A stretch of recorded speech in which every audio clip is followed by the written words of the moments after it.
अस्सलाम वालेकुम नाज़रीन, एक महकती और चहकती सुबह के साथ मैं हूं आपका मेजबान हन्नान बुखारी। नाज़रीन, दुआ करते हैं कि आज की सुबह आपके लिए ढेरों खुशियां लेके आप ही की चौखट पे आपका इंतजार कर रही हो। इसी दुआ के साथ आज के प्रोग्राम को आगे बढ़ाते हैं। आज का प्रोग्राम स्पेशल होगा इस हवाले से क्योंकि आज 4 अगस्त है और यौम शोहदा पुलिस आज मुल्क भर के अंदर मनाया जा रहा है। और यौम शोहदा पुलिस के हवाले से अगर गुफ्तगू की जाए तो फैसलाबाद के बहुत सारे सपूत हैं जिन्होंने अपनी जानों का नजराना इस शहर की हिफाजत करने के लिए पेश किया। तकरीबन 107 जवान हैं जो कि ड्यूटी के दौरान लोगों की हिफाजत करते हुए या किसी न किसी तरीके से उन्होंने अपनी जानों का नजराना पेश करके इस मुल्क के साथ वफादारी का, इस अवाम के साथ वफादारी का सबूत दिया है।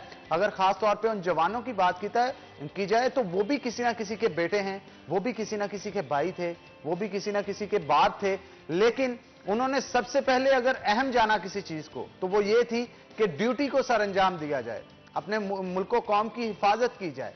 और यकीन जानिए हम खुशकिस्मत है कि अल्लाह ताला ने हमें ऐसे नौजवान जो हैं वो पुलिस एहलकार दिए हैं जिन्होंने अपने लहू के साथ इस वतन की मट्टी को सराब किया। और यूं ही नहीं हम अपने घरों के अंदर चैन से सोते हैं, उसके पीछे एक वजह होती है। हमें पता होता है कि पुलिस एहलकार गश्त कर रहे होंगे, हमें पता होता है अगर हमें कोई भी मसला पेश आया हमने तो जस्ट 15 पे कॉल करनी है, भागे आएंगे वो, और भागे आते हैं। चाहे वो डॉल्फिन के एहलकार हों, पुलिस एहलकार हों, वो बिना अपनी जान की परवाह किए बगैर जो है अगर किसी घर के अंदर डाका पड़ रहा है तो वहां पे चले जाते हैं। पता भी होता है कि आगे से रेजिस्ट किया जाएगा, मारा भी जा सकता है, लेकिन इसके बावजूद हमें आगे नहीं आने देते बल्कि अपनी छातियां हमारे आगे जो है वो चौड़ी करके खड़ी हो जाते हैं और बताते हैं कि हम आपके मुहाफिज हैं। और यकीन जानिए हमें फख्र है और इसी फख्र की वजह से आज खास तौर पे हमने सिटी न्यूज नेटवर्क का एक तो सलाम है उन तमाम शोहदा को जो कि अपनी ड्यूटियां सरअंजाम देते हुए किसी ना किसी वजह से शहीद हुए, तो हमें उनको कभी नहीं भुलाया जाएगा। बहुत सारे फैसलाबाद के रोड्स भी ऐसे हैं जिनको किसी ना किसी तरीके से उनके नाम से मंसूब किया गया, एक ट्रिब्यूट पेश किया गया, बल्कि मैं तो कहता हूं उनके मॉन्यूमेंट्स बना के, उनके मुजस्समे बना के उन चौकों के अंदर लगाने चाहिए ताकि लोगों को पता चल सके ये थे कौन, ये किस तरह से ड्यूटी के परफॉर्म करते हैं। एक हिस्ट्री बनाई जाए मुकम्मल उस चौक के अंदर, जिस तरह से बड़े बड़े जो अदाकार होते हैं या जिस तरह उस्ताद नुसरत फतेह अली खान साहब की कबर पे अक्सर जाने का शौक मिलता है तो पूरी हिस्ट्री उनकी कवर के ऊपर लिखी होती है कि उन्होंने गायकी कब स्टार्ट की, किस तरह से तमाम दुनिया का अपना सफर जो है वो तय किया। इसी तरह से उनकी सर्विसेज के हवाले से भी जो है वो एक मॉन्यूमेंट बना के उसके नीचे डिटेल जो है वो लिखी जानी चाहिए। तो हमारे पुलिस के एहलकारों की अगर बात की जाए तो अल्लाह ताला ने उनको बड़ी जुर्रत और जज्बा जो है वो फराम किया है। इस जुर्रत और जज्बे के हवाले से गुफ्तगू करने के लिए आज खास तौर पे हमने दावत दे रखी है। हमारे साथ तैयब मकबूल मौजूद होंगे, हमारे सीनियर रिपोर्टर हैं सिटी 41 के और पुलिस की बीट करते हैं और बड़ी गहरी ऑब्जर्वेशन के मालिक हैं, ना सिर्फ पुलिस एहलकारों के हवाले से बल्कि जो हमारे दफ्तर हैं, थाना कल्चर है, उस हवाले से भी बड़ा जो है नॉलेज है इनके पास। और उसके साथ साथ हमारे साथ जहांगीर अशरफ मौजूद हैं। जहांगीर, आपसे भी वक्तन फवक्तन जो है वो पुलिस की खिदमात के हवाले से जो है वो पूछा जाएगा, सीनियर रिपोर्टर हैं हमारे सिटी 41 के। तो पहले मैं चाहूंगा तैयब मकबूल की तरफ चलूं। तैयब साहब, क्या कहेंगे आप? 107 जवान सिर्फ और सिर्फ हमारे फैसलाबाद से हैं जिन्होंने अपनी जानों का नजराना पेश किया। अगर ओवरऑल मुल्क की बात की जाए तो सैकड़ों नहीं, मेरा ख्याल हजारों लोग होंगे जो कि सिर्फ और सिर्फ अवाम की हिफाजत करते हुए अपनी जानों का नजराना उन्होंने पेश किया, अपने लहू से इस मट्टी को सराब किया। उन शहीद जवानों के हवाले से क्या कहेंगे आप? जी बिल्कुल हनान, बहुत शुक्रिया आपका। 107 फैसलाबाद पुलिस के शहीद हैं, रजिस्टर्ड जो कि शहीद हो चुके हैं, उनको शहीद डिक्लेयर किया जा चुका है। इसकी पूरी एक SOP होती है, जब कोई बंदा अपनी जान का नजराना पेश करता है पुलिस वाला, उसके बाद एक पूरी कमेटी बैठती है, वो ये डिक्लेयर करती है, वो पूरे मामला देखती क्या ये वाकई शहीद है या किसी ज़ाती वजह से ये जो अपनी जान से गया है। लेकिन 107 शहीद हैं जिनमें constable, head constable, ASI, DSP तक के अहदेदार शामिल हैं। उन्होंने दहशत गर्दों के खिलाफ लड़ते भी अपनी जानें दी हैं, डाकुओं के खिलाफ, इंतहाई क्रिमिनल किस्म के जो लोग हैं उनके खिलाफ भी उन्होंने लड़ते हुए अपनी जानें जो हैं वो स्पुर्द की हैं। अच्छा, इसमें सबसे अहम बात फैसलाबाद पुलिस, ओवरऑल पुलिस की भी बात की जाए पंजाब में तो वसाइल बहुत कम है। फैसलाबाद की हम चूँकि बात कर रहे हैं उनके शोहदा की, तो ख़ास तौर पर फैसलाबाद में नफरी इतनी कम है कि इंटरनेशनल जो स्टैंडर्ड है वो 450 पब्लिक के जो लोग हैं ना, उन पर एक कांस्टेबल होना चाहिए। फैसलाबाद की आबादी की जो रेशो है और इसी के साथ साथ जो नफरी की रेशो है, उनका कंपैरिजन किया जाए तो 1650 अफराद पर एक कांस्टेबल बनता है। अच्छा जी, उसके बावजूद ये देखें ये काम कर रहे हैं। ये डॉल्फिन फोर्स अब बनी है, उसी के साथ जो थाना की पुलिस है, एंटी राइट फोर्स है, ये तमाम जो फोर्सेस हैं ये दिन रात काम कर रही हैं। इसमें कोई शक नहीं कि इनके पास वसाइल की भी बहुत कमी है, नफरी के साथ साथ वसाइल की बहुत कमी है। ये भी 1.5 साल पहले CPO थे शफाक अहमद खान, उन्होंने इस हवाले से जो है ना IG पंजाब को, हुकूमत पंजाब को लिखा था कि हमारी इस वक्त नफरी है 8500 अराउंड, इतनी है ना, 85 होती है 8 साल। उन्होंने कहा लेकिन हमें जो नफरी रिक्वायर्ड है वो 37,000 है। फिर जाके हम ये समझ सकते हैं कि बैलेंस हुआ है, कि पब्लिक और नफरी में बैलेंस हुआ है, फिर हम जराइम कंट्रोल अच्छे से कर सकते हैं।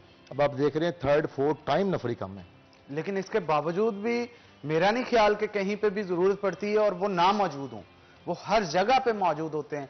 और यकीन जानिए, एक हमारा होता है ना कि नाकों के ऊपर रोका जाता है, लोग बड़े अजीब समझते हैं कि हमें क्यों रोका गया। इसके बावजूद भी वहां पे जो एहलकार मौजूद होते हैं, जो रोक रहे होते हैं, उनमें से अगर कोई डकैत निकल आता है, बहुत दफा इस तरह के वाकयात भी पेश आए हैं कि अगर किसी को रोका है नाके के ऊपर तो डकैतों ने आगे से फायरिंग कर दी और उस फायरिंग की वजह से भी कुछ लोग शहीद हुए हैं। बहुत दफा इस तरह के वाकयात हो चुके हैं शहर फैसलाबाद। जी बिल्कुल, ये मिल्लर टाउन में 2017 में ये वाकया हुआ था।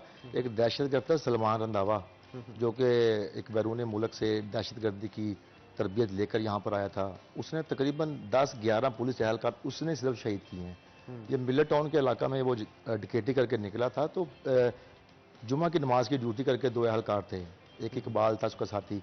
उन्होंने उसको रोका है, उसको पहचान भी लिया, उसने उधर ही कलाशनकोव का ब्रस्ट मार के दोनों को मौका पर शहीद कर दिया था।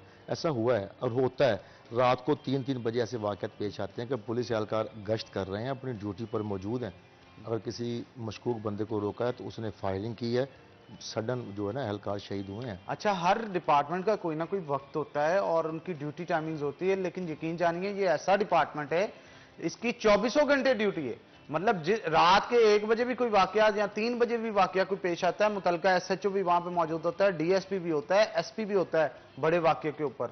तो इनकी तो कोई टाइमिंग ही नहीं है, मतलब 24 घंटे सर्विस हमें दे रहे हैं और इसके बावजूद भी अगर हम इनका ट्रिब्यूट पेश ना करें तो मेरा ख्याल ये ज्यादती होगी। जहांगीर साहब, आप क्या कहेंगे इस हवाले से? देखें, जो भी सिक्योरिटी फोर्सेस से रेलेवेंट है वो मैं समझता हूँ कि प्रोफेशन से ज्यादा पैशन है। बिल्कुल। जो भी आपको पता है कि आपका वास्ता ही क्रिमिनल से पड़ना है। देखिए, आपने जब कानून नाफज करना है तो उसके लिए जो वायलेट करेगा वही आपका टारगेट है। तो आपको हर वक्त आपकी जान खतरे में है। और तनख्वाहें, वो कहा जाता है कि इनको जी हर सर्विस की तनख्वाह दी जाती है, लेकिन कुछ सर्विसेज ऐसी हैं, चाहे पुलिस हो, पुलिस से लेके आप आर्म फोर्सेस तक चले जाएं, जितने भी नाफिज करने वाले, कानून नाफिज करने वाले इदारे हैं, सिक्योरिटी के इदारे हैं, जो आवाम को तहफ़्फ़ुज़ फराहम करने के ज़िम्मेदार हैं, उनमें तनख्वाह का मुतबादल नहीं है उनकी जान। और फिर भी वो अपनी जान हथेली पर लेकर हर वक्त मौजूद रहते हैं कुछ सड़कों पर, जहां जिनकी जो ड्यूटी है उसको वो अपने अंदाज से अपना रोल प्ले कर रहे हैं। और इसमें जज्बा ज्यादा है आपका, सिर्फ वो काम नहीं कि आप एक नौकरी कर रहे हैं। तो जब तक जज्बा नहीं होगा कि हमने जो हमें ड्यूटी सौंपी गई है अवाम के जान माल की तहफ़्फ़ुज़ की, क्योंकि पुलिस का बुनियादी काम है हमारे लोकल सतह पर, इसी तरह आप ऊपर जाते जाएं तो जो जिस फोर्स की ड्यूटियां हैं वो अपनी उस हद तक ड्यूटी जो है वो अपनी जान को खतरे में डालकर कर रहा है। कुछ सरहदों पर हमारी हिफाजत कर रहे हैं, कुछ हमारे इंटरनली जो लोकली आप देखें, कहा जाता है कि पुलिस का काम है आपकी जान माल की हिफाजत करना। चोर डकैत जो भी राहजनी और दीगर वाकयात इस तरह के होते हैं, अगर पुलिस का एक डर खौफ ना हो तो ये तो बिल्कुल ही बेलगाम हो जाए चोर डाकू। और हमें भी किसी ना किसी हद तक अगर देखें, वो आपने बात की नाकों की, तो जो तो आप क्लियर कट हैं, आपके पास कोई आप वेपन आपके पास नहीं है, आपको तो कोई डर खौफ नहीं होना चाहिए। ठीक है, डर उनको होना चाहिए जो कि कुछ गलत सोच रखते हैं, गलत काम करने जा रहे हैं। डर तो उनको होना पुलिस का। एक तो ये भी बहुत है हमारे यहाँ कि हर बंदा एक खौफ और हरास से उसको निकलने की जरूरत है, एक फ्रेंडली एनवायरनमेंट की जरूरत है कि जो गलत नहीं है, उसको पुलिस से डरने की ज़रूरत नहीं है। एक तो ये सोच आम होनी चाहिए, जबकि अभी तक ये आम नहीं हो सकी, और इसमें कुछ इदारों का भी फ्लॉ होता है कि वो अपना जो इमेज है उसको इतना बिल्टअप नहीं कर सके कि अवाम में खौफ नहीं होना चाहिए पुलिस का, क्योंकि जब तक आपका खौफ है, आपको मदद के लिए कोई क्यों पुकारेगा? मदद के लिए वही पुकारेगा जो उस वक्त बिल्कुल परेशानी में है, उसको है कि पुलिस के अलावा अब कोई और चारा नहीं है। आपके पास जब भी कोई वारदात हो तो आपके सबसे पहले यही होती है कि 15 पे कॉल करें, क्योंकि आपको पता है कि इस मौका पर सबसे ज्यादा हेल्पफुल पुलिस ही हो सकती है। तो जिस तरह एक्सीडेंट्स में 1122 को कॉल की जाती है, इसी तरह किसी भी इस तरह के जराइम की सूरत में आप फौरी तौर पर पुलिस को कॉल करते हैं, क्योंकि आपको पता है कि इस डीलिंग के लिए सबसे ज्यादा ऑथेंटिसिटी या सबसे ज्यादा आप किस पे क्रेडिबल हो सकते हैं वो अच्छा पुलिस है। जहांगीर, एक और चीज भी देखी जाती है ना, अगर कहीं पे पुलिस मुकाबला चल रहा है और पता हो कि हम किसी डिकेट को पकड़ने जा रहे हैं या किसी मुलजम को पकड़ने जा रहे हैं जो आगे से रेजिस्ट करेगा, ये पता होने के बावजूद कि वहां पे जान भी जा सकती है, इसके बावजूद वो वहां पे जाते हैं, लड़ते हैं और जानों का नजराना भी पेश किया जाता है और पकड़ा भी जाता है। यानी उनकी कोई जाती दुश्मनी उसके साथ नहीं होती, इसके बावजूद अवाम की हिफाजत के लिए वो अपनी जानों का नजराना पेश करते हैं। हनान, बिल्कुल, ये एक क्योंकि एक मिशन है कि हमने गलत काम को रोकना है। अवाम देखें, जिसके खिलाफ भी पुलिस मुकाबला हो वो क्रिमिनल्स हैं मोस्टली, और उनसे अवाम को खतरा है कि अगर उनको आज़ाद छोड़ा जाएगा या उनको नहीं पकड़ा जाएगा, उनको स्नब नहीं किया जाएगा, तो वो ज़्यादा पैनिक क्रिएट करेंगे, ज़्यादा खौफ व हरास फैलाएंगे और ज़्यादा जो क्राइम है वो करेंगे। तो इसलिए पुलिस की कोशिश होती है कि ऐसे अनासर को क्योंकि अपनी जान तो आपको पता है कि उसको खतरे में डालना ही डालना है, आपने किसी गलत काम को रोकना है। तो ये जहाद है ना, अब जहाद कभी भी आसान नहीं होता। तो आपने जब गलत काम के खिलाफ उठ खड़े होना है तो वो जहाद करना है आपने, और उसको वो कोई आसान काम नहीं होता। और ये कहते हैं ना कि ये अल्लाह ताला के चुनिंदा बंदे होते हैं जो जहाद में जाते हैं। बेशक। तो आपने अगर गलत काम के खिलाफ लड़ना है, इसका मतलब कि आपकी सिलेक्शन अल्लाह ताला की तरफ से है।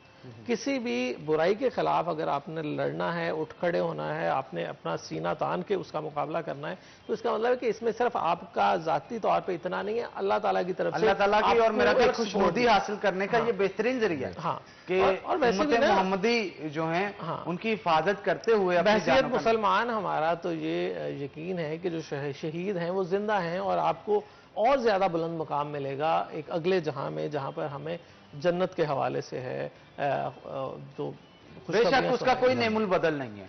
तो ब्रेक का नाज़रीन वक्त हो गया है जहांगीर, तो ब्रेक के बाद इसी गुफ्तगू को आगे बढ़ाएंगे। तो नाज़रीन एक ब्रेक लेते हैं, ब्रेक के बाद दोबारा हाजिर होंगे, कहीं मत जाइएगा, हमारे साथ रहिएगा।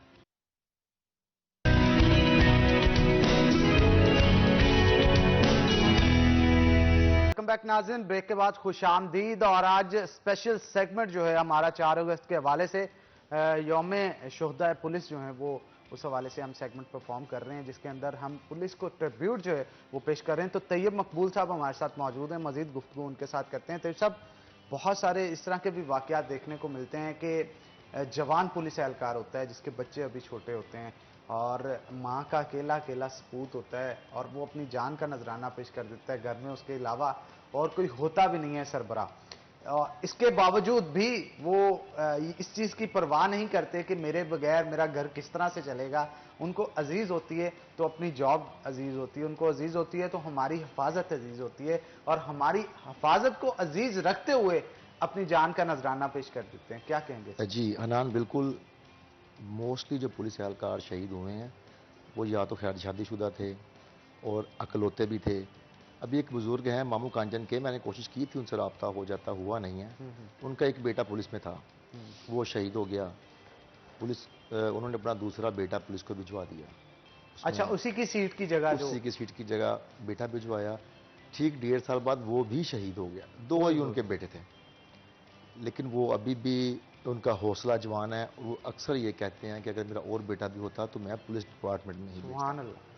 इसी तरह हमारे नदीम अंजम शहीद हुए थे, सलमान रंधावा के दहशतगर्द ने शहीद किया था लाडकेडा में उनको।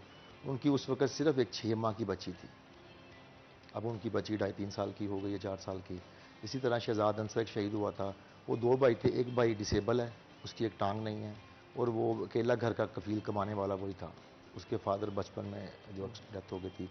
4 उसकी बहनें थी, उसकी वालदा बेवा थी। वो इस तरह के बहुत सारे वाक़यात हैं कि अकलौते भी गए हैं, जिनकी सिर्फ बहनें थी वो भी गए हैं, जिनकी सिर्फ बेटियां थी वो भी गए हैं, जो अपने खानदान का वाहिद सहारा, वाहिद कफील थे वो भी चले गए। हम किस तरह से इनका शुक्रिया अदा करें। मैं अच्छा, कहता हूँ कोई नेमुल बदल ही नहीं है इस चीज का, मतलब ये वो वाहद चीज है जिसकी कोई कीमत ही नहीं लग सकती। ये बेशकीमती चीज है, इसकी कोई कीमत ही नहीं लग सकती, इसकी कीमत है ही नहीं। वो कहते हैं ना हर चीज की कीमत लग जाती है, वफादारी की कीमत नहीं लगती। तो ये अपनी कौम से वफादारी का सबूत होता है जो कि वो अपनी जान दे के साबित करते हैं। तो मेरा ख्याल है हमें अपने शोहदा को कभी नहीं भूलना चाहिए उनको, बल्कि मैं कहता हूं हमें भी और हमारे साथ साथ उनके घरों के इर्द गिर्द जितने भी लोग रहते हैं जो उनको जानते हैं, पुलिस के अफसरान जो उनको जानते हैं, खास दस्ते शफकत उनकी फैमिलीज के ऊपर होना चाहिए। उनको ये महसूस नहीं होने देना चाहिए कि वो अकेले हैं, और यकीन जानिए हम महसूस होने भी नहीं देंगे।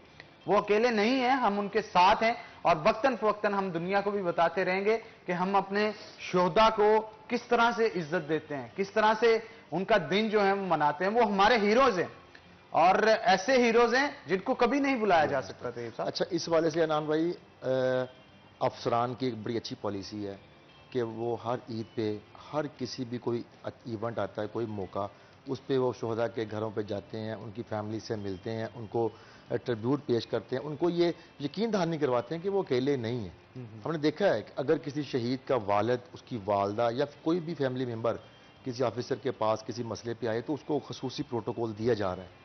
ये पुलिस डिपार्टमेंट की ये बड़ी ही अच्छी चीज़ है कि अफसरान की, कि वो शोहदा की फैमिलियों को भरपूर इज्जत भी दे रहे हैं, उनको ट्रिब्यूट भी कर रहे हैं, उनको खराज तहसीन पेश करते हैं। हम वक्त उनका कोई भी काम हो तो वो बिल्कुल फ्रंट फुट पे उनके साथ चलते हैं। ये होना भी चाहिए, और ये बड़ा अच्छा इनिशिएटिव है। बल्कि आपसे ये सुन के मुझे बड़ी खुशी और तस्कीन महसूस हुई कि हमारे अफसरान जो हैं वो इतने अच्छे तरीके से उनकी फैमिलीज को डील करते हैं, और उनको फिर फख्र भी होता होगा ना कि हमारा बेटा इस डिपार्टमेंट में था, उसने इतनी इज्जत बनाई अपनी जिंदगी में रहते हुए, इतनी शान शौकत बनाई कि वो आज अपनी मौजूद नहीं भी है इस दुनिया में, इसके बावजूद भी जो पुलिस अफसरान है उसको याद रखते हैं, उसकी फैमिलीज को जो है वो ट्रिब्यूट पेश करते हैं, उनको इज्जत देते हैं। जहांगीर साहब, आप क्या कहेंगे इस हवाले से?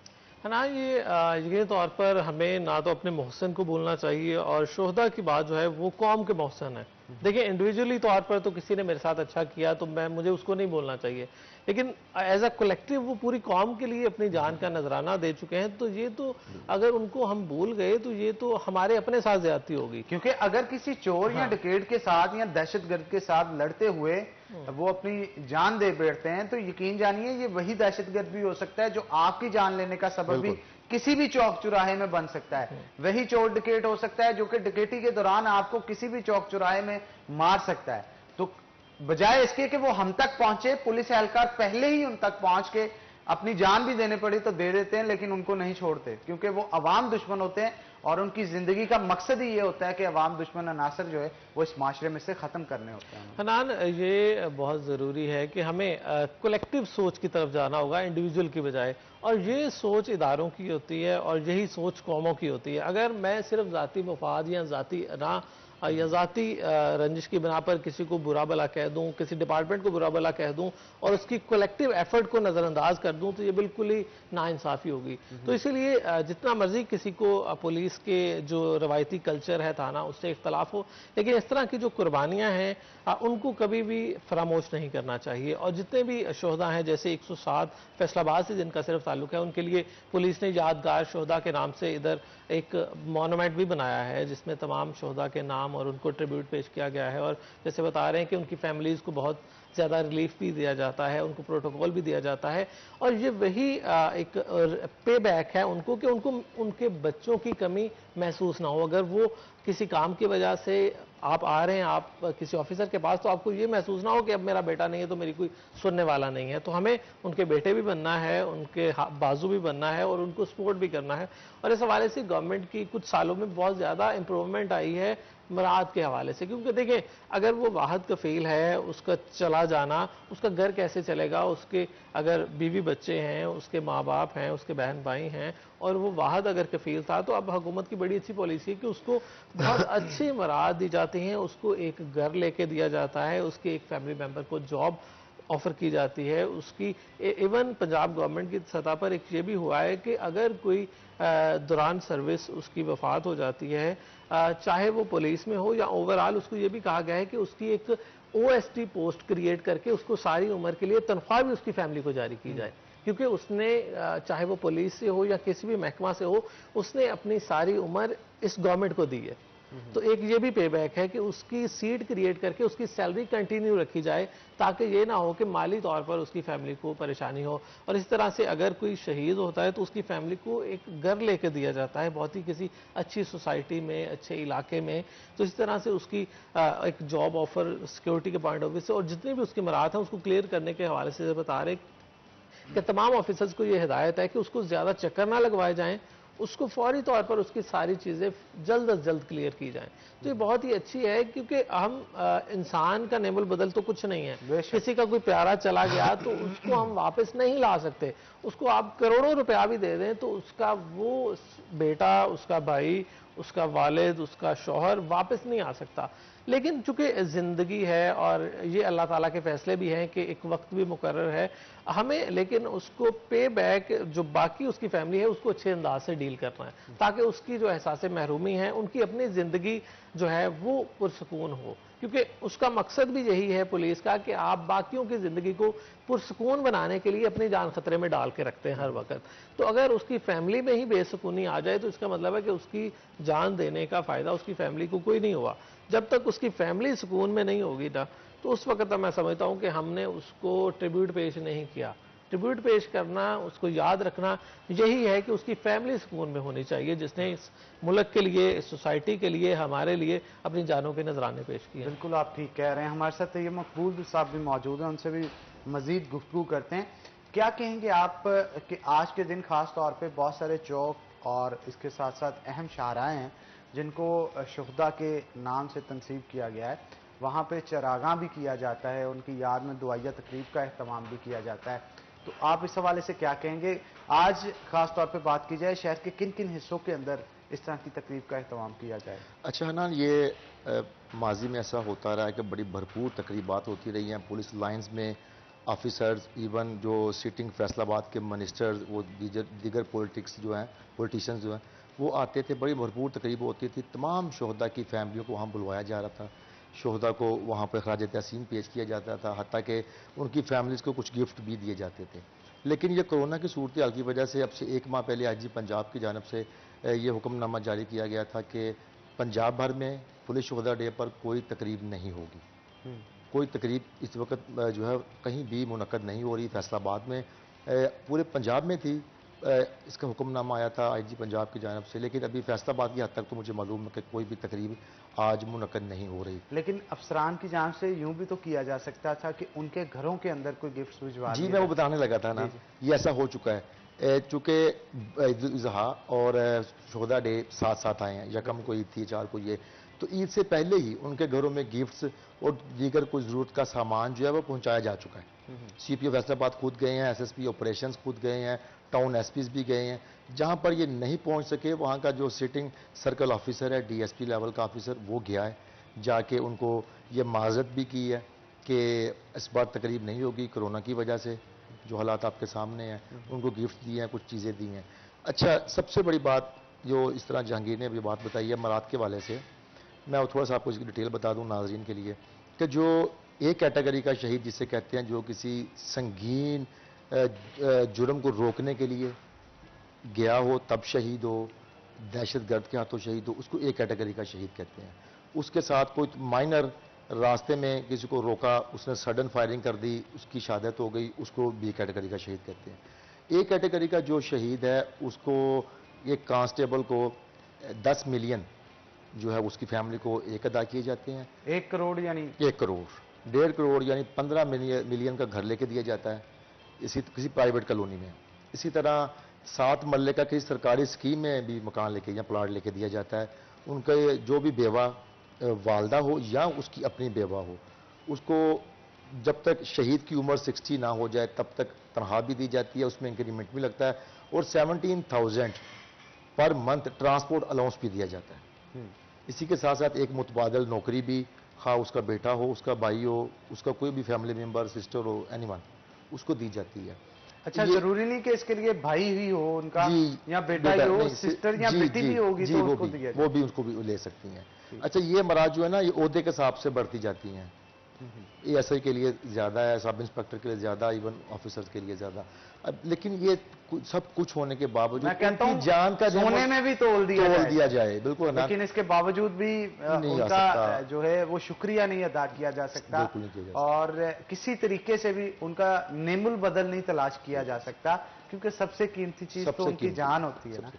अगर किसी का 2000 बाप चला जाता जी। है तो उसकी बेटी या उसका बेटा जो होगा वो किस तरह से राह तकता होगा कि आज मेरे बाबा आएंगे, ठीक है ना। वो 10 रुपए की भी चीज बाहर से लाते थे ना, वो उनके लिए करोड़ों की होती थी। बिल्कुल तो ऐसा, करोड़ों की बिल्कुल। चीज भी कोई गैर लेके देता है, अपने बाप की 10 की चीज जो है बिल्कुल। वो ज्यादा अजीज बच्चों को बिल्कुल होती ऐसा है। ही। तो नाज़रीन, इसी के साथ एक ब्रेक लेंगे, ब्रेक के बाद दोबारा हाजिर होते हैं, कहीं मत जाइएगा, हमारे साथ रहिएगा।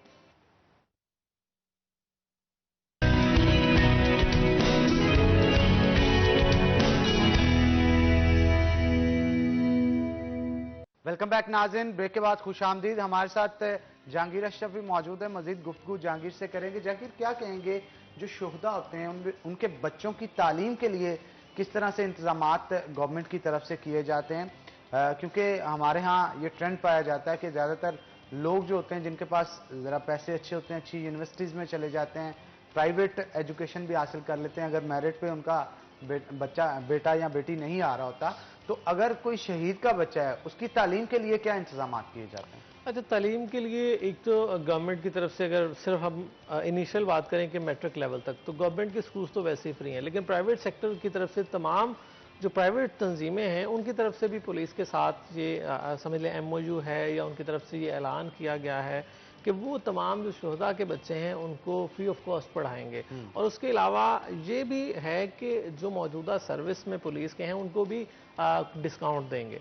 ये प्राइवेट सेक्टर की जो तंजीमें हैं इनकी तरफ से भी इनके साथ ऑलरेडी मीटिंग्स भी कई दफ़ा इनकी पुलिस ऑफिसर्स के साथ हुई हैं, और कुछ स्कूल्स एजुकेटर्स तो पुलिस लाइन के साथ मौजूद है, वो बाकायदा उनको पुलिस के बच्चों के लिए काफ़ी राहत पर है, educator school, police line branch, और इस तरह मुख्तलिफ इनके स्कूल्स के साथ अपने MOU साइन होते हैं कि वो इसी तरह ट्रैफिक पुलिस वालों ने कुछ स्कूल्स के साथ किया हुआ है, क्योंकि जाहिर सी बात है कि हर तबका जब तक सपोर्ट नहीं करेगा एक दूसरे को, तो प्राइवेट सेक्टर के जो स्कूल्स हैं वो भी इन शोहदा को ट्रिब्यूट पेश करते हैं, तो इसलिए इनके मेरी मुराद जहांगीर आला तालीम के हवाले से थी, अच्छा, आला तालीम के अंदर किस तरह से इनको अच्छा, आला तालीम के हवाले से यह है कि कॉलेजेस की सतह पर भी देखें, स्कूल के बाद स्टेप आता है कॉलेज का।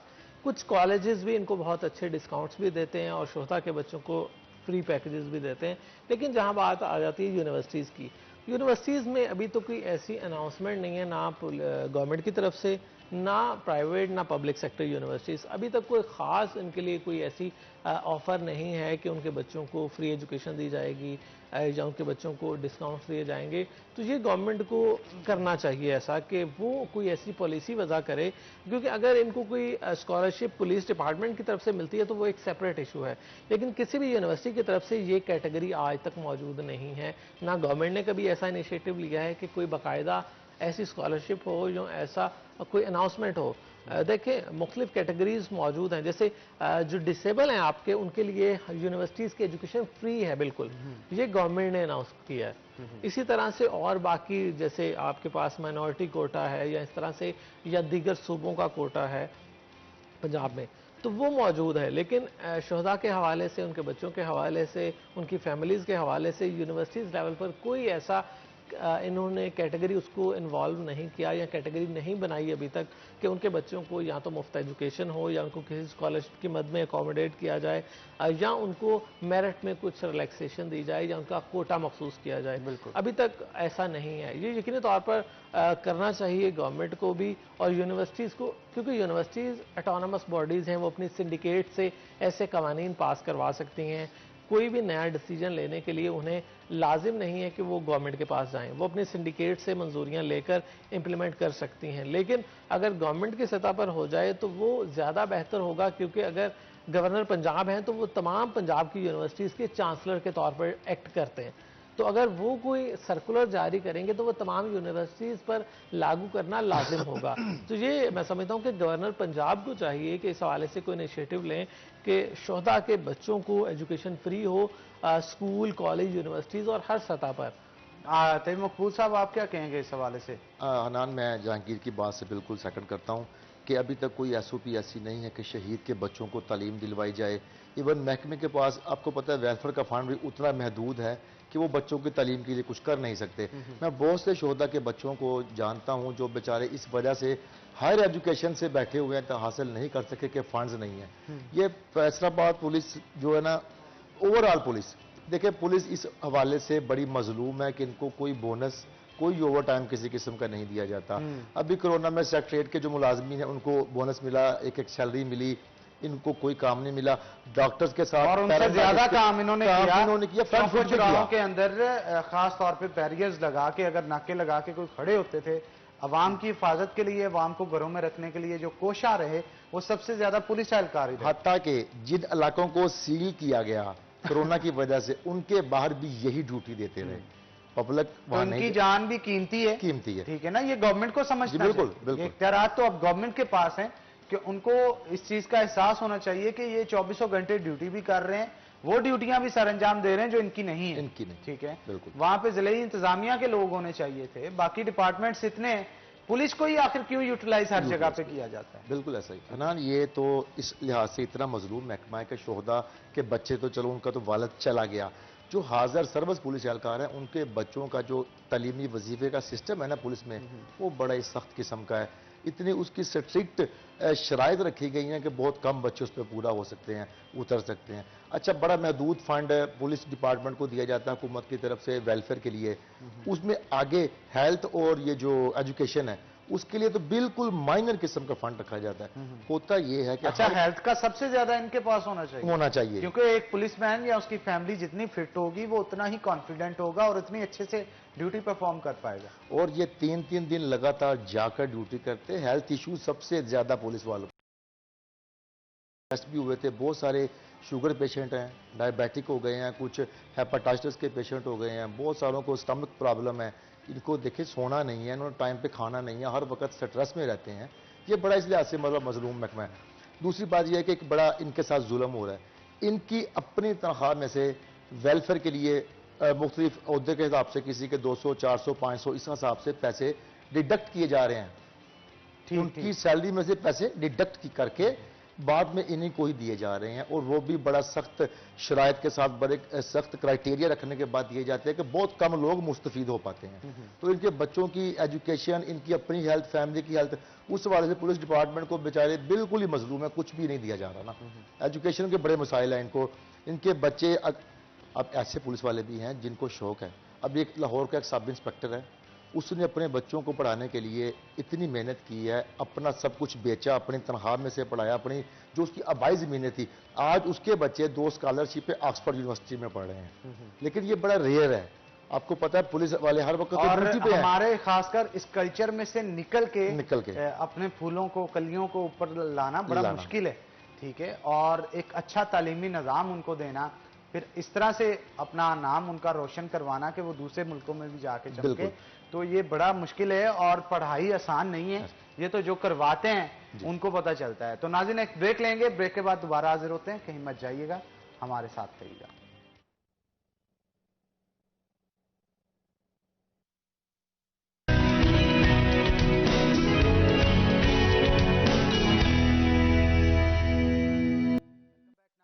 ब्रेक के बाद खुश आमदीद। ब्रेक के बाद नाज़रीन, हमारे साथ एक बहुत ही स्पेशल गेस्ट आज मौजूद हैं। माँ जी हमारे साथ मौजूद होंगी, जो कि शहजाद अंसर, जो कि हमारे पुलिस एहलकार थे, उनकी वालदा हैं, जो कि अपनी ड्यूटी सर अंजाम देते हुए एक दहशतगर्द के हाथों अपनी जान का नजराना इस कौम के लिए उन्होंने पेश किया था। उनकी मदर आज हमारे साथ मौजूद हैं, और ये उन्हीं की नहीं बल्कि हमारी भी माँ हैं और इस कौम की माँ हैं। क्योंकि इन्होंने अपना सपूत जो है इस कौम की हिफाजत के लिए उसकी जान वार के जो है वो दे दी और बताया कि वो अगर अपने हमारे साथ जितना वफादार है अपने मुल्क के साथ भी उतना ही वफादार है। तो माँ जी सबसे पहले तो इस बेटे का और पूरी सिटी न्यूज़ नेटवर्क का पूरे मुल्क पाकिस्तान के जितने भी लोग हैं उनकी जान से सबसे पहले तो आपको सलाम पेश करते हैं, आपकी हिम्मत को सलाम पेश करते हैं, आपके जज्बे को सलाम पेश करते हैं। और यकीन जानिए मेरे पास अल्फाज नहीं है कि मैं किस तरह से आपका शुक्रिया अदा करूं, क्योंकि नाज़रीन थोड़ा सा एक और चीज़ में आपको मैं बताता चलूं कि 2 बेटे थे इनके, जिसमें एक बेटा जो है वो डिसेबल है और दूसरा बेटा जो था शहजाद अंसर, जिनका मैं आपको बता रहा हूं, वो अपनी ड्यूटी को सर अंजाम देते हुए शहीद हो गए। और ख़ास तौर पे वाहद वो घर के कफील थे जो कि अपने घर का सिस्टम चला रहे थे। तो मैं शहजाद अंसर की जो वालदा हैं उनसे गुफ्तगू करना चाहूँगा। माँ जी अपने बेटे के हवाले से हमें कुछ बताइएगा, कैसे थे वो, किस तरह से घर के अंदर रहते थे और अपनी ड्यूटी कैसे परफॉर्म करते थे? बिस्मिल्लाहिर्रहमानिर्रहीम। मेरे बेटा बहुत अच्छे थे और ज़्यादा वक्त उन्होंने ड्यूटी में गुजारा, घर कम आते थे। मेरे पास माँ जी अल्फाज नहीं है कि मैं किस तरह से बयान बहुत अच्छे थे मेरे बेटे। अच्छा माँ जी, घर कभी जब वो आते थे स्पेशल आपके लिए कोई चीज़ लेके आते थे कि मेरी माँ को ये पसंद है, मैं अपनी माँ के लिए ये लेके जाऊंगा? लेके आते थे, बिल्कुल। खाने के लिए कभी कोई बेटा चीज़ ले आता है कि मेरी माँ को खाने में ये पसंद है? हाँ जी, लेके आते थे। और फिर जब ईद या शबरात वगैरह आती थी तो ईद भी लेके आते होंगे आपके लिए, कोई नए नए सूट जो हैं वो लेके आते होंगे? हाँ जी, सूट बहनों को भी गले लगाते थे, कहते मैं तुम्हारा बाप भी हूँ और भाई भी हूँ। बहुत अच्छे, बहनों के साथ भी बहुत अच्छा सलूक करते थे और मेरी खिदमत भी बहुत करते थे। बहुत अच्छे थे मेरे बेटे। मेरी दुआ है कि अल्लाह सबको ऐसे बेटे दे।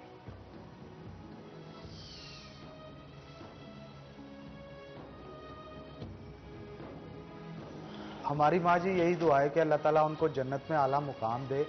और आप जैसी बहादुर माएँ जब तक हमारे पास मौजूद है, यकीन जानिए इस कौम को कुछ नहीं हो सकता, इस मुल्क पाकिस्तान को कुछ नहीं हो सकता।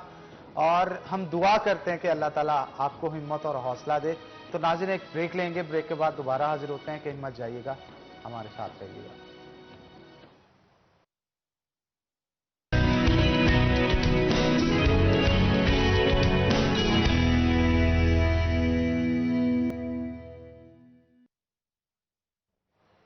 वेलकम बैक नाज़रीन, ब्रेक के बाद खुश आमदीद। ब्रेक के बाद हमारे साथ नए मेहमान मौजूद होंगे, उनका तारफ आपको करवाता चलूं। हमारे साथ माहम नवीद मौजूद हैं जो कि माहिर ग़िज़ाइयात हैं, और उनके साथ साथ महानूर नवीद मौजूद हैं। दोनों बहनें हैं और सिस्टर्स होने के साथ साथ सब्जेक्ट भी इनका सेम है, काफी मजबूत गिरफ्त है, क्योंकि जनाब ऑनलाइन जो है वो गाइड भी किया जाता है, इनकी जान से डाइट प्लान भी दिया जाता है। तो आजकल हमारे मुआशरे की खास तौर पर बात की जाए तो लोग जो हैं वो अपनी डाइट को लेके उस तरह से कॉन्शियस होते नहीं है जैसे उनको होना चाहिए। और शायद यही वजह है कि दिन ब दिन बीमारियां जो है हमारे मुआशरे के अंदर, चाहे वो शुगर की हो, ब्लड प्रेशर की हो, या फिर इसके साथ साथ दीगर बीमारियां जो बॉडी के अंदर ट्रिगर हो जाती हैं, आप अपनी डाइट को अगर मेंटेन रखते हैं तो इन बीमारियों को कंट्रोल किया जा सकता है किसी हद तक, और जेनेटिक चेंजेस भी की जा सकती हैं। अगर खास तौर पर आपकी अपनी बात की जाए, कोई शख्स शुगर का पेशेंट है और उसके एंसेस्टर्स में यानी उसके बड़ों से वो बीमारी चलती आ रही है, उसके अंदर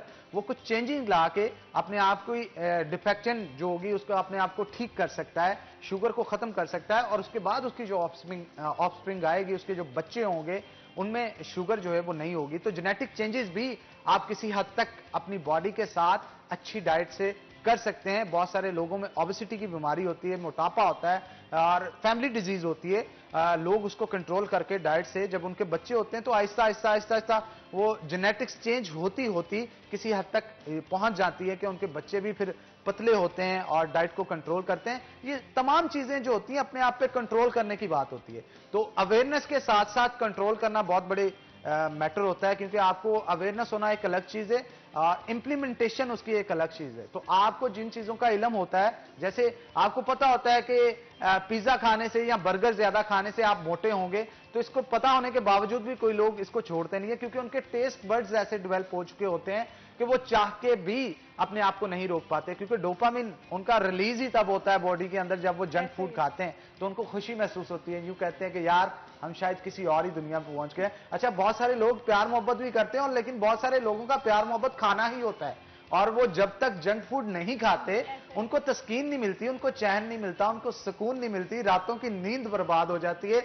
इसलिए जब उनको डाइट पे शिफ्ट करना होता है बहुत मुश्किलात उनको पेश आती हैं। लेकिन आज माहिर ग़िज़ाइयत बुलाने का मकसद ये था कि डाइट पे आपको लाने के साथ साथ, यानी जंकीज जो खास तौर पे हमारा प्रोग्राम देख रहे हैं, उनको जब हम डाइट की तरफ लेके आए, जो टेस्ट बर्ड्स डेवलप हो चुके होते हैं उसकी वजह से जो मूड स्विंग्स होती हैं उनको किस तरह से कंट्रोल किया जाए, अपने आप को किस तरह से फील करवाया जाए कि वो सेटिस्फाई हैं वो खाना खाने के बाद भी जो डाइट के दौरान खाया जाता है। तो सबसे पहले मैं चलूंगा महानूर की तरफ, तो महानूर से गुफ्तगू करते हैं। महानूर, आजकल खवातीन फिटनेस को लेकर बड़ी कॉन्शियस होती हैं, और जैसा कि आप ऑनलाइन सिस्टम चला भी रही हैं, इंस्टा पे भी हैं, फॉलोअर्स यूट्यूब पे भी हैं आपके, लोग बहुत सारे क्वेश्चंस भी करते होंगे।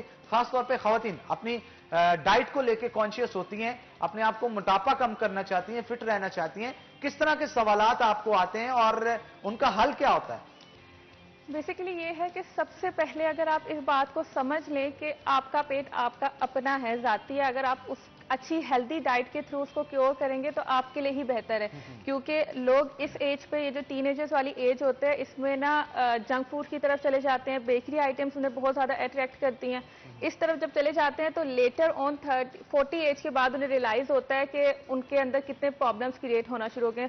बेसिकली फीमेल्स के अंदर ये जो एज है ना, मैं सारी खवातीन को ये कहना चाहूँगी कि इस एज में आपको पीसीओस, हार्मोनल इश्यूज और वेट गेन ऐसी प्रॉब्लम्स क्रिएट करती हैं जिसकी वजह से क्या नाम है आपको आगे जाके बहुत प्रॉब्लम्स क्रिएट होती हैं। मोस्टली लोगों के मिसकैरेजेस और इस चीज़ से भी बहुत रिलेट करती हैं चीज़ों को। खवातीन के अंदर ये हार्मोनल चेंजेस जो होती हैं ये नहीं होनी चाहिए। आपको अपनी हार्मोनल जितनी भी इम्बैलेंस होती है उसको रोक के एक मतवाजन ग़िज़ा के साथ साथ इन चीजों को भी मतवाजन रखना होता है। अगर आप लोग इसी एज पे अपनी हेल्दी डाइट पे चले जाएं, जंक फूड्स को अवॉइड कर दें, बेकरी आइटम्स को अवॉइड कर दें, सारे अपनी वॉक का ख्याल करें, ठीक है, शेक्स की तरफ ना जाएं, हेल्दी आइटम्स की तरफ जाएं, जो नेचुरल हमारे हेल्दी आइटम ग्रीन आइटम्स हैं, ठीक है, और सब कुछ कंज्यूम करें। औरतें क्या करती हैं, हमारी लेडीज, हमने दूध नहीं पीना, हमने फ्रूट नहीं खाना, लेकिन उनके आगे जंक फूड रख दो तो वो बहुत इजीली कंज्यूम कर लेती हैं, ठीक है। इन्हें ये समझना चाहिए कि हम अपनी हेल्थ का ख्याल रखें, जितना हेल्दी कंज्यूम करेंगे उतना ज्यादा हमें ही बेनिफिट मिलेगा। अच्छा, हमारी जो खवातीन हैं माशरे के अंदर ओस्टियोपोरोसिस जो है वो बहुत ज्यादा पाया जाता है। आपकी बॉडी के अंदर विटामिन डी की डेफिशिएंसी होती है, कैल्शियम आप इनटेक कर भी रहे होते हैं, ये सुन के टीवी के ऊपर के कैल्शियम लेना चाहिए जी खवातीन को, और कैल्शियम से आपकी हड्डियां मजबूत होती हैं, खवातीन में ये बीमारी बहुत आम होती है, तो कैल्शियम लेना शुरू कर देती है, इसके बावजूद भी असर नहीं होता। हाँ जी। उसकी वजह ये होती है कि विटामिन डी जो है उसकी डेफिशिएंसी होती है। विटामिन डी नहीं तो आपके कैल्शियम को अब्सॉर्ब करके स्टोर करना होता है हड्डियों के अंदर। सेकेंडली वुमेन्स क्या करती हैं, सबसे पहले सप्लीमेंट्स पे चली जाती हैं, कैल्शियम की सप्लीमेंट्स लेंगी, विटामिन डी की तो कैल्शियम लेंगी, सब बहुत सप्लीमेंट्स पे चली जाएंगी। उन्हें ये नहीं आइडिया होता कि सप्लीमेंट्स में आपको इतनी अमाउंट नहीं मिलती है। अगर वो अपनी डाइटरी इनटेक को दूध ही पीना स्टार्ट कर दे, दही कंज्यूम करे, लस्सी कंज्यूम करे, तो उनसे उनकी कैल्शियम की अमाउंट उस एक सप्लीमेंट्स की निस्बत काफी बेहतर हो जाएगी। वो कंज्यूम नहीं करेंगे, लेकिन पैसे लगा के उन्हें सप्लीमेंट्स कंज्यूम करना ज्यादा बेहतर लगता है, इजी वे लगता है। तो चाहिए ये कि हम सप्लीमेंट्स की निस्बत डाइटरी अपनी इनटेक को बेहतर करें, डाइटरी मॉडिफिकेशन करें, तो उससे ये डेफिशिएंसीज होंगी ही नहीं। डेफिशिएंसीज दूर हो सकती हैं। हाँ जी। और आप इनटेक वो वाली करने की बजाय कि मेडिसिन ले रहे हैं हाँ और जी। एक प्रोसेस्ड चीज जो है वो आप खा रहे हैं, तो इसकी बजाय अगर ऑर्गेनिक सोर्स आप ले लें तो उससे ना सिर्फ आपकी बॉडी पे इसके पॉजिटिव इफेक्ट्स पड़ेंगे बल्कि आप तंदुरुस्त तवाना भी रहेंगे। हाँ बहुत सारे फेलियर जैसे किडनी का प्रॉब्लम हो जाता है मेडिकेशन से, वो उससे भी दूर रह सकते हैं आप। डिटॉक्सिफाई भी आपकी बॉडी करेगी। उसके मल्टीपल इफेक्ट्स पॉजिटिव और नेगेटिव हर चीज के होते हैं। हाँ जी। उसके अलावा काफी फीमेल ये शिकायत करती हैं कि उनकी स्किन बहुत खराब हो गई है, पेल स्किन हो गई है, येलोइश हो गई है, एक्ने आ रही है। तो उसकी रीजन यही होती है कि आपने जिस तरीके का फूड कंज्यूम किया, जिनकी पेल स्किन होती है, व्हाइट आईज होती है, तो उनके अंदर आयरन की डेफिशिएंसी होती है, ठीक है, उनके अंदर विटामिन डी, कैल्शियम, जिनके हेयर्स खराब होते हैं उनके अंदर बायोटिन की कमी होती है। किसी ना किसी चीज की कमी होती है, वही आपको रिफ्लेक्ट करता है। हम जो कंज्यूम करते हैं वो हमें रिफ्लेक्ट होता है, what we eat we are, ठीक है ना। तो इसलिए आप अच्छा कंज्यूम करेंगे, आप अपनी डाइट के अंदर जिंक की इंटेक ज्यादा करें, ठीक है, आप अपनी डाइट के अंदर आयरन की इंटेक ज्यादा करें, कलेजी, गोश्त, उसकी जो कलेजी होती है उसको कंज्यूम करें, उसके अंदर आयरन बहुत अच्छा होता है। ग्रीन लीफी वेजिटेबल्स कंज्यूम करें, पालक, साग, मेथी, और उसको उबालते हुए उसका पानी ना गिराएं, उसी के अंदर बेसिक हमारा आयरन होता है। बिल्कुल आप ठीक कह रहे हैं। महम से भी गुफ्तगू कर लेते हैं। महम, खास तौर पे ये कहा जाता है कि आपको अपनी डाइट के अंदर 5 कलर्स ऐड करने चाहिए। जैसे आपको ग्रीन सलाद ले लें जिसके अंदर खीरे भी आ जाते हैं, ब्रोकली भी आ जाती है, एस्पैरागस हो, कैरेट्स हो, चुकंदर हो, इस तरह की चीजें मुख्तलिफ जो होती हैं। उसके साथ साथ जो आप डाइट कंज्यूम कर रहे हैं, आमतौर पे खवातीन की खास तौर पे बात की जाए तो ये नहीं देखती कि वो कितने कार्ब्स ले रही हैं, कितना प्रोटीन ले रही हैं, कितने इलेक्ट्रोलाइट्स ले रही हैं, कितने माइक्रो न्यूट्रिएंट्स ले रही हैं, कितने मैक्रो न्यूट्रिएंट्स ले रही हैं। एक मुकम्मल मुतवाजन गजा के लिए हमें किन किन चीजों का इंतखाब करना चाहिए। सपोज एक लड़की है जिसने अपना वेट लॉस करना है, या उसे 80 केजी से 60 केजी पे आना है, 20 केजी उसे लॉस करना हो, 20 केजी लॉस करने के लिए अपनी डेली डाइट प्लान जो तैयार करना है वो आप क्या रिकमेंड करेंगी कि क्या होना चाहिए। सपोज अगर ब्रेकफास्ट है उसमें कितने कार्ब्स और प्रोटीन होने चाहिए, उसका सोर्स क्या होना चाहिए। फिर आपके बीच में जो ब्रंचेस आ जाते हैं या जो लंच आ जाता है या उसके बाद डिनर होता है, इसको किस तरह से मैनेज करना है, क्या क्या चीजें इस्तेमाल कर सकते हैं। अच्छा, सबसे पहले तो मैं ये कहना चाहूंगी कि लोगों के अंदर बहुत मिसकंसेप्शन है डाइट से रिलेटेड, कि उनको जब लगता है कि हम डाइट पर जा रहे तो वो लोग ऐसे फील करते हैं जैसे कोई खौफ आता है उनको डाइट से, कि जैसे उन लोग को भूखा रहना है या इस तरह। तो इस तरह नहीं है, डाइट बहुत अच्छे से मैनेज की जा सकती है। वो सब खा पी कर भी अपना वेट लॉस कर सकते हैं, और हम लोग के माशाल्लाह से इसी तरह लोग वेट लॉस कर रहे हैं। सब रोटी भी खाते हैं, चावल भी खाते हैं, सब खाते हैं। हम लोग ने जो करना है वो ये है कि हमने मॉडरेशन में लेना है और पोर्शन साइज का खास ख्याल रखना है इन चीज़ों में। तो इससे जहाँ तक ये बात है कि हम लोग को अपनी जो डाइट है उसमें डिफरेंट कलर्स इंक्लूड करने चाहिए लाजमी। वो ये है कि वेजिटेबल्स हैं तो हमें ग्रीन्स भी लेने चाहिए, रेड भी लेने चाहिए। सिर्फ ग्रीन्स की तरफ भी ना जाए, ऑफकोर्स वो बहुत अच्छे हैं, बट सिर्फ ग्रीन्स की तरफ ना जाए। रेड वेजिटेबल्स जो भी टोमेटो, गार्लिक, जो भी सारे वेजिटेबल्स है सबकी तरफ जाएं। एंड जो कार्ब्स एंड प्रोटीन्स वगैरह की इंटेक है उसको भी हम लोग को प्रॉपर, हर बॉडी की डिफरेंट रिक्वायरमेंट्स होती है। कुछ बॉडीज का वेट ज्यादा होता है उसके हिसाब से कार्ब्स की रिक्वायरमेंट्स होती है, बट कार्ब्स, प्रोटीन्स, फैट, ये सारी हमारी बॉडी के लिए जरूरी हैं। और हम लोग को इसको मैनेज करके ही जब हम लोग वेट लॉस करते हैं तो हमारा एक अच्छा वेट लॉस भी हो जाता है, क्योंकि काफी लोगों का वेट भी स्टक हो जाता है। वो इसलिए क्योंकि वो लोग प्रॉपर्ली मैनेज नहीं करते। सबसे पहले वो लोग जो करते हैं वो रोटी और चावल छोड़ देते हैं। इस तरह नहीं करना चाहिए। हमारी बॉडी को हर चीज रिक्वायर्ड है, हर न्यूट्रिएंट रिक्वायर्ड है, ठीक है। तो हम लोग को हर अच्छा, चीज एक बड़ा ही लेनी है। मिसकंसेप्शन पाया जाता है कि प्रोटीन इंटेक जो है आप मीट से ही ले सकते हैं। अब बीन्स को भी इस्तेमाल किया जा सकता है। प्रोटीन इंटेक के और भी बहुत सोर्सेज है, हम दालों के थ्रू ले सकते हैं। अगर हम लोग कॉस्ट इफेक्टिव की तरफ जाए तो दालें बहुत अच्छा सोर्स है मीट प्रोटीन का। लेकिन चिकन कॉस्ट इफेक्टिव तो आजकल बिल्कुल नहीं है, दालें भी बड़ी एक्सपेंसिव हो गई हैं। लेकिन हम लोग जिस अगर घर में मीट दाल और- पकी हो वो यूं ही होता है जैसे गोश्त ही पका है, क्योंकि दोनों की कीमत जो है वो तकरीबन लेकिन अगर हम लोग आपसे है। मीट के सेंस में देखें तो दालें काफी कॉस्ट इफेक्टिव है। और दालें होगी, चिकन हो गई, ये मीट वगैरह होगी, इसके अलावा भी प्रोटीन के और बहुत सोर्सेज है, ऑर्गन मीट्स हो गई। तो अच्छा जनाब, आजकल बड़ी ईद गुजरी है और हर घर के अंदर खास तौर पे मुनफरिद पकवानों का सिस्टम जो है वो जारी और सारी है। तो महानूर से इस हवाले से मैं पूछूंगा, महानूर क्या कहेंगी कि खवातीन को क्या रिकमेंड करेंगी, किस तरह से कंट्रोल करें। क्योंकि जिस घर में बारबेक्यू भी हो, कोरमा भी तैयार हुआ, मटन पुलाव भी हो, चांपे भी रेडी हो रही हो, कलेजी भी रोस्ट की हो, तो उस तरह से किस तरह से कंट्रोल कर पाए। मतलब खवातीन जब खाना सामने आता है ना फिर कंट्रोल नहीं हो पाता, कंट्रोल कैसे करें। इसमें सबसे पहले बात वही है कि आपने अपनी सेहत को पहले इंपॉर्टेंस देनी है। अपनी सेहत को इंपॉर्टेंस देके सबसे पहले तो ये अच्छा, कि मीट, सेहत को तो कलेजी- इंपॉर्टेंस देनी हाँ है, आप जी। बिल्कुल ठीक बात कर रही हैं मारून। इसी बात को आगे बढ़ाएंगे, लेकिन ब्रेक का वक्त हो गया है तो ब्रेक ले लेते हैं। ब्रेक के बाद इसी टॉपिक को कंटिन्यू करेंगे। तो नाज़रीन एक ब्रेक लेते हैं, ब्रेक के बाद दोबारा हाजिर होते हैं, कहीं मत जाइएगा।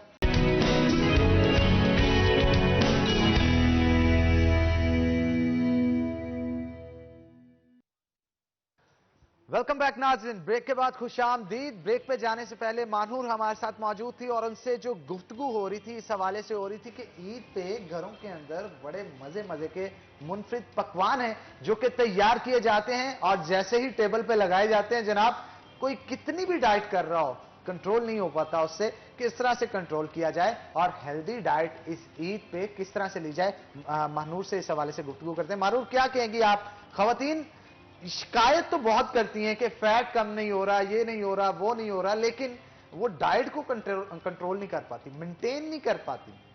यही है कि औरतें शिकायत बहुत करती हैं कि हम कंट्रोल नहीं कर पा रहे। अच्छा, ये आप मानती हैं कि हर औरतें चीज़ शिकायत बहुत करती हैं? करती हैं, लेकिन इस हर चीज समझनी चाहिए कि आपको हर चीज के लिए एफर्ट्स करनी पड़ती हैं। जिस चीज के लिए आप मेहनत करते हैं तो ही आप उसे अचीव करते हैं। मेहनत किए बगैर आपको कुछ हासिल नहीं होता है, ठीक है। आप कंज्यूम करें, कोई मसला नहीं है, कुछ चीज़ों का ख्याल रख लेना। आप मिर्च मसाले कम इस्तेमाल करें अपने कौरमे में, ठीक है। ऑयल का इस्तेमाल कम करें, ऑलिव ऑयल का इस्तेमाल करें, ठीक है।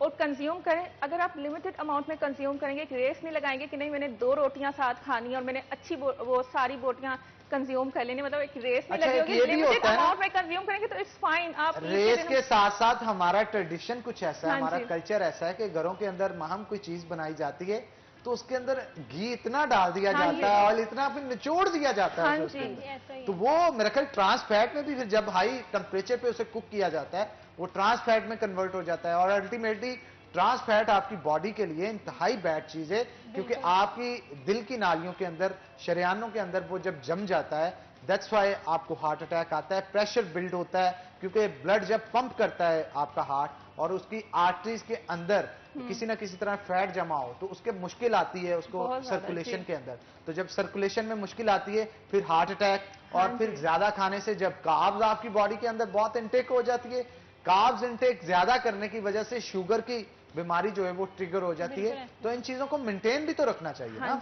ऐसे ही है। और मोस्टली लोग शिकायत करते हैं ईद के 3 दिनों बाद उनके पेट के मसाइल आना शुरू हो जाते हैं। मोस्टली गैस्ट्रो, डायरिया, वो लोग मीट की इतनी कंजप्शन कर ली होती है इन दिनों में, और उसके बाद उन लोग के खाने पकाने का स्टाइल जो है उसमें भी ऑयल की बहुत एडिशन होती है, जिसकी वजह से वो लोग जब ईद के बाद आते हैं तो वो लोग यही कहते हैं कि हमें ये प्रॉब्लम होगी, वो प्रॉब्लम होगी। बट यही चीज़ है कि हमने ईद पर भी सब खाना है। आप जो ये बात कर रहे थे कि ईद पर काफ़ी चीज़ें बनी होती है तो मुश्किल हो जाता है मैनेज करना, लेकिन आप सब खाएं। मैं यही कहती हूँ, जो लोग भी, मेरे भी पेशेंट्स हैं, जो भी है, मैं कहती हूँ कि सब खाएं, लेकिन मॉडरेशन में खाएं। थोड़ा बहुत खुद भी ख्याल रखें कि उन्होंने क्या खाना है क्या नहीं खाना, क्योंकि सबको पता होता है क्या चीज़ हमारे लिए हेल्दी है क्या नहीं है, लेकिन खुद पे कंट्रोल होना चाहिए। अच्छा, हमारे शोज के अंदर लाइव कॉल्स भी जब आती हैं तो खवातीन की जान से एक बड़ा सवाल किया जाता है कि डाइट जब स्टार्ट करती हैं, ठीक है, कुछ दिनों के अंदर वेट कुछ कम भी मानूर हो जाता है, लेकिन लोअर बेली और इनर थाइज का उनका कहना है कि फैट नहीं जाता। हम कुछ भी कर लें, जितनी मर्जी डाइट कर लें, आखिर क्या वजह है? इतना डीट फैट होता है कि वहां से वो लूट आउट होता ही नहीं। अच्छा, इसके लिए मैं ये कहना चाहूंगी कि कोई भी ऐसी फूड नहीं है कि जो सिर्फ आपके बेली फैट को या लोअर बेली को अफेक्ट करे, ठीक है। जब हम लोग फैट लूज कर रहे होते हैं तो हमारी बॉडी ओवरऑल ही फैट रिड्यूस करती है, एंड फिर वो जब हमारा फेस फैट, फॉर एग्जांपल ये बॉडी की चॉइस है, वो हमारा पहले फेस फैट कम कर लेती है, फिर बाद में इन। लेकिन इसका भी एक प्रोसेस होता है ना कि जब आप अचानक मोटापे में हों और उसके बाद जब डाइट पे आते हैं, वाटर रिटेंशन भी बहुत आपकी बॉडी के अंदर होती है। पहले 1 माह झट से आपका वेट रिड्यूस होता है, और बंदा जब खड़ा होता है शीशे के अंदर देख रहा होता है, जनाब क्या बात है जी, मैं अब पतला होता चला जा रहा हूँ या पतली होती चली जा रही हूँ, बड़ा अच्छा इफेक्ट आता है। उसके बाद के जो 2-3 माह होते हैं ना, वो क्योंकि फिर वाटर रिटेंशन कम होगी। अब प्योर डाइट जितनी आप कैलोरीज बर्न कर सकते हैं, चाहे वो अपनी कैलोरीज इनटेक कम करके करें या एक्सरसाइज के थ्रू करें, वो फिर बड़ा मुश्किल प्रोसेस होता है। उससे मेंटेन करना बड़ा मुश्किल होता है। उसे किस तरह से डाइट से मेंटेन किया जाए? रॉ वेजिस का इस्तेमाल किया जाए, ऑयल को रिड्यूस कर दिया जाए, फ्रूट्स की इंटेक ज्यादा हो, मतलब मैनेज कैसे किया जाए उसकी? अच्छा, एक चीज मैं कहना चाहूंगी, जब ये हम लोग डाइट कर रहे थे ना 1 मंथ के बाद, तो लोगों को ये करना चाहिए कि 1 मंथ के बाद अपने डाइट प्लान को लाजमी चेंज करें। लाजमी चेंज करें, इससे क्या होता है, हम लोग जब एक ही डाइट को कंटिन्यू रखते हैं तो हमारी बॉडी को उसकी आदत हो जाती है। जब हमारी बॉडी को 1 मंथ के बाद एक न्यू डाइट प्लान मिलता है, न्यू चेंज मिलता है, तो वो दोबारा उस पर उसी तरह अच्छे से इफेक्ट करती है। इसके अलावा ये भी है कि जब हम लोग डाइट कर रहे थे, साथ में एक्सरसाइज और फिजिकल एक्टिविटी काफी जरूरी है। एंड जब हम लोग एक्सरसाइज वगैरह कर रहे थे तो उसकी भी हम लोग को एक्सरसाइज के जो पैटर्न्स है वो चेंज करने चाहिए, टाइमिंग चेंज करनी चाहिए।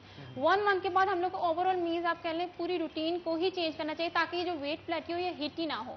हम लोग जब वेट प्लेट्यू आता है तो उसके बाद उसको खत्म करना थोड़ा मुश्किल हो जाता है, इसलिए आप लोग ये नौबत ही ना आने दें, एंड पहले ही 1 मंथ के बाद अपनी डाइट भी चेंज करें, अपने एक्सरसाइज पैटर्न चेंज करें। इसके अलावा एक और चीज़ है, जिन लोगों का वेट प्लेट्यू आ जाता है उनके लिए बहुत अच्छी टिप मैं बताने लगी हूँ कि वो लोग लाजमी जब भी वेट प्लेट्यू है तो 1 वीक के लिए एक तो अपनी डाइट को छोड़ दें। इससे क्या होता है कि हम लोग जब लॉन्ग टर्म के लिए डाइट कंटिन्यू रखते हैं तो हमारी बॉडी फिर उस पर इफेक्ट करना ही छोड़ देती है। तो एक वीक के लिए हम लोग अगर 1 मंथ की डाइट के बाद 1 वीक के लिए डाइट को छोड़ दें और अपनी मेंटेनेंस कैलोरीज में खाएं, तो उसके बाद दोबारा डाइट कंटिन्यू करें। आप चाह रही हैं कि 1 हफ्ता पूरा चीट मील्स लिए? चीट मील्स नहीं, अब फॉर एग्जांपल हम लोग हैं तो हम लोग चीट मील्स नहीं लेते, घर में हम लोग नॉर्मल डाइट भी ले सकते हैं। डाइट के लिए क्योंकि एक स्पेसिफिक रूटीन होती है कि हम लोग ने इस वक्त सैलेड खाना, इस तरह, मतलब मैं ये कह रही हूँ कि 1 मंथ की डाइट के बाद आप वो छोड़ दें एंड अपनी मेंटेनेंस कैलोरीज में खाएं। फॉर एग्जांपल जितनी भी 15 सपोज अगर आप एक प्रोटीन सोर्स ले रहे हैं उसी को सारी उम्र ना यूज करें, हाँ जी, सोर्सेज अपने चेंज जी, करें, बिल्कुल। लेकिन आपकी कैलोरी इनटेक और कार्ब्स की इनटेक, प्रोटीन इनटेक उतनी ही होनी चाहिए ही। जो कि माहिर ग़िज़ाइयत की जांच से बिल्कुल। रिकमेंड की जाती है। सोर्सेज चेंज करें। हाँ जी। मानूर भी हमारे साथ मौजूद है, उनसे भी गुफ्तगू करते हैं। मानूर,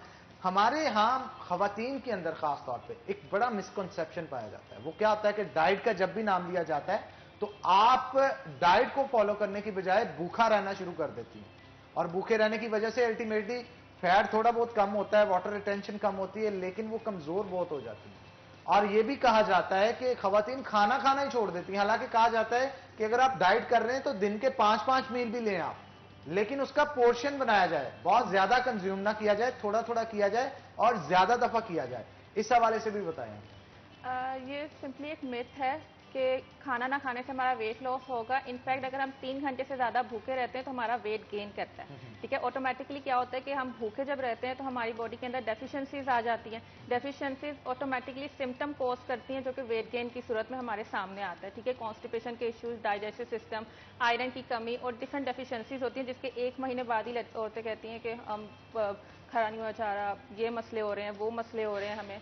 तो अब मैं इनफैक्ट कहती हूँ कि दिन में 6 दफ़ा खाएं, हर 3 घंटे बाद कुछ ना खाएं, लेकिन हर टाइम पे आपकी जो अमाउंट होनी चाहिए बहुत मिनिमाइज्ड होनी चाहिए। ठीक है, पोर्शन कंट्रोल करें, अपनी टाइमिंग्स को मैनेज करें कि इस टाइम आपने फ्रूट कंज्यूम कर लेना है, इस टाइम आपने डाइटरी इंटेक करनी है, इस टाइम आपने कार्ब्स की इंटेक करनी है, इस टाइम प्रोटीन की, इस टाइम फैट की, इस टाइम मिल्क की। ठीक है, वो अच्छा, आपकी जब एक सर्विंग कंप्लीट मैनेज डाइट होगी प्लान ना। दे। हमारी जो ऑडियंस आपको देख रही है, मैं चाहता हूं आप नाश्ते से शुरू हो जाएं और डिनर तक का पूरा डाइट चार्ट एक बता दें। जो खवातीन वेट लॉस करना चाहती हैं, अपनी बॉडी को टून अप करना चाहती हैं और खूबसूरत दिखना चाहती हैं, उनके लिए क्या चीज़ है, मतलब सुबह उठती हैं वो क्या नाश्ता करें। अच्छा। उसके बाद मील्स अगर लेने हो, उन्होंने लंच लेना हो, डिनर लेना हो और उसके दरमियान में स्नैक्स लेने हो तो कौन से यूज करने चाहिए। स्टार्ट हो जाए नाश्ते से और लास्ट तक हमें बताएं।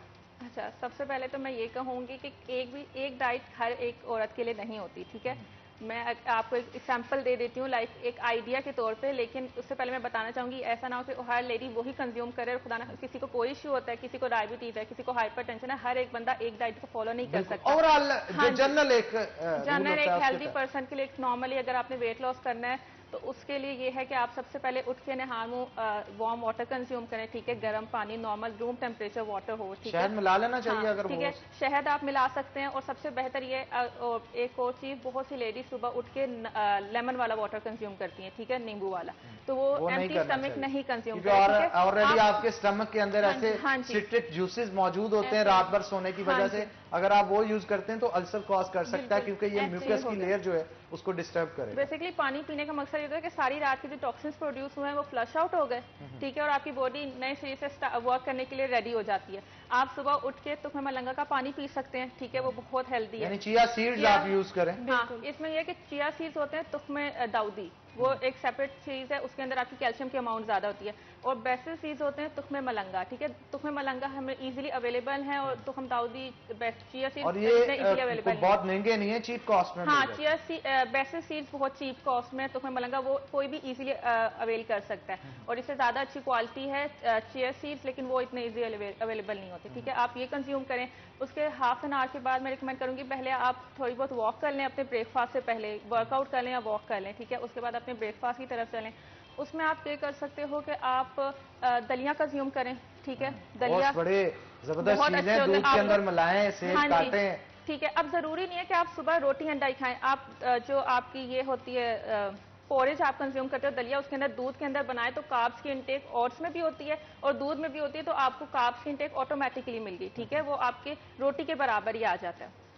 आप एक कप वो कंज्यूम करें, साथ में आप नट्स ऐड कर सकते हैं। ठीक है, उसके बाद आप ये कंज्यूम करें और हर मील से पहले 2 ग्लास पानी पिएं ताकि आप मील्स की कंजप्शन को थोड़ा मिनिमाइज कर लें। ठीक है, उसके 2 घंटे बाद लाइक अगर आपने 9 बजे ब्रेकफास्ट किया तो आप 12 बजे कोई फ्रूट कंज्यूम कर लें। ठीक है, आप कोई एक फ्रूट कंज्यूम कर सकते हैं या फिर आप ग्रीन स्मूथी कंज्यूम कर लें, लाइक कुकम्बर का जूस बना लें। ठीक है, या फिर आप कोई फ्रूट जूस कंज्यूम कर लें। यहाँ पे मैं मेंशन करूंगी कि फ्रूट जूस में लोग 3 से 4 सर्विंग फ्रूट्स की ऐड कर लेते हैं। ठीक है, आपने एक ही फ्रूट की सर्विंग ऐड कर ली है, 3 से 4 करने से वो फिर एक ओवरवेट फ्रूट जूस बन जाता है। कैलोरीज ज्यादा हो जाएंगी अल्टीमेटली उसमें। हाँ जी, उसके बाद फिर आप लंच की तरफ आ जाएं। लंच में भी यही है कि आप हाफ रोटी के साथ कोई भी जो आपके घर में ग्रेवी बनी है सिंपल वो कंज्यूम कर लें या कोई भी सैलेड रोज सैलेड कंज्यूम कर लें। ठीक है, बीन्स वगैरह ऐड करके।